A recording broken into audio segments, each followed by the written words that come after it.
Esteemed guests and participants, I am singularly honored to open this year too, as for each of the editions since 2016, the National Congress of Physical and Rehabilitation Medicine and Biology with international participation.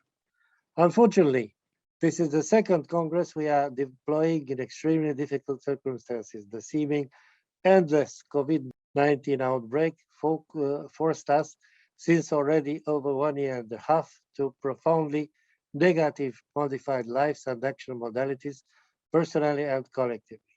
All the unavoidable, we were speaking about this also last year, efforts and costs of medical human sufferance of the patients, burnout of the first line involved medical sanitary staff, psychobehavioral consequences in the population, of consequent modifications in the healthcare system, and of economic or social kinds are very marked and alarming on midterm already. And the hope I was expressing then that we shall leave behind this epidemiologic situation most urgently in order to uh, avoid further multiple severe effects on long term, too, disappointingly did not came through. The only better fact that occurred in the last month from this point of view being a rather marked decrement of the pandemic, thus allowing us to hold this scientific manifestation in a hybrid manner, but under the dark spectrum of its relapse represented by the fourth wave.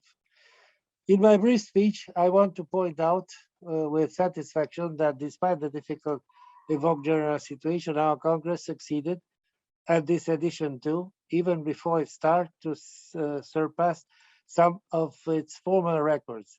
We have now the biggest number of 8 prestigious university of respect or respectively faculties of medicine and pharmacy that gave us the available academic auspices.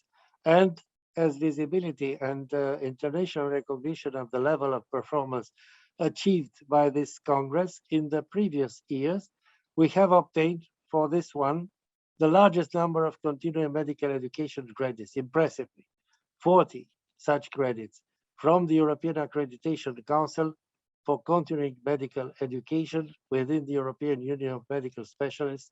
Hence, we have a dense scientific program in progress for the following 5 days. I end my allocution thanking to the important personalities who addressed us their distinguished greetings.